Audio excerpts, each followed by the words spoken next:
ଓଡ଼ିଶାରେ କେତୋଟି ସବଡିଭିଜନ ଅଛି? ଉତ୍ତର 58ଟି।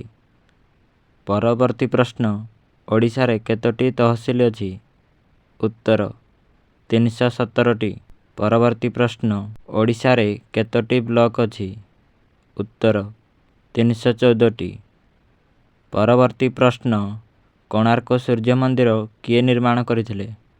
ଉତ୍ତର ରାଜା ନରସିଂହ ଦେବ। ପରବର୍ତ୍ତୀ ପ୍ରଶ୍ନ, ଓଡ଼ିଶାରେ ବର୍ତ୍ତମାନ କେତୋଟି ଜିଲ୍ଲା ଅଛି? ଉତ୍ତର 30ଟି। ପରବର୍ତ୍ତୀ ପ୍ରଶ୍ନ, ଓଡ଼ିଶାର ରାଜଧାନୀ କ'ଣ? ଉତ୍ତର ଭୁବନେଶ୍ୱର। ପରବର୍ତ୍ତୀ ପ୍ରଶ୍ନ, ଓଡ଼ିଶା କେବେ ସ୍ୱତନ୍ତ୍ର ପ୍ରଦେଶ ହେଲା? ଉତ୍ତର ଏପ୍ରିଲ 1 ତାରିଖ 1936 ମସିହା। ପରବର୍ତ୍ତୀ ପ୍ରଶ୍ନ, ଓଡ଼ିଶାରେ ମୋଟ କେତୋଟି ଜନଜାତି ଅଛନ୍ତି?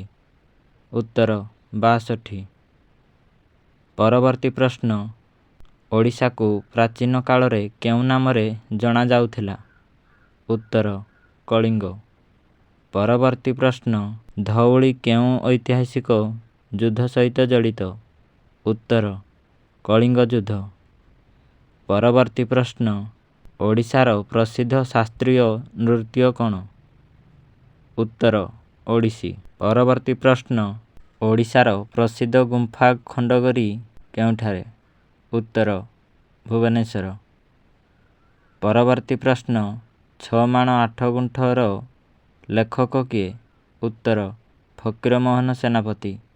ପରବର୍ତ୍ତୀ ପ୍ରଶ୍ନ, ନନ୍ଦନକାନନ କାହା ପାଇଁ ପ୍ରସିଦ୍ଧ? ଉତ୍ତର ଧଳାବାଘ ପାଇଁ।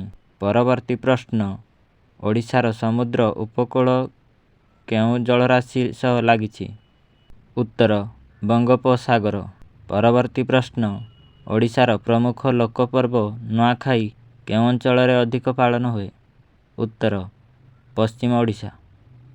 ପରବର୍ତ୍ତୀ ପ୍ରଶ୍ନ, ଓଡ଼ିଶାର ପ୍ରସିଦ୍ଧ ରସାବଳୀ କେଉଁ ଅଞ୍ଚଳ ସହ ଜଡ଼ିତ? ଉତ୍ତର କେନ୍ଦ୍ରାପଡ଼ା। ପରବର୍ତ୍ତୀ ପ୍ରଶ୍ନ, ଓଡ଼ିଶାର ପ୍ରସିଦ୍ଧ ବାଲିଯାତ୍ରା କେଉଁଠାରେ ହୁଏ?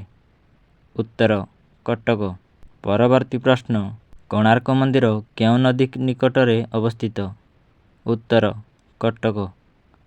ପରବର୍ତ୍ତୀ ପ୍ରଶ୍ନ, ଓଡ଼ିଶାର ପ୍ରସିଦ୍ଧ ମୁକ୍ତେଶ୍ୱର ମନ୍ଦିର କେଉଁଠାରେ? ଉତ୍ତର ଭୁବନେଶ୍ୱରରେ।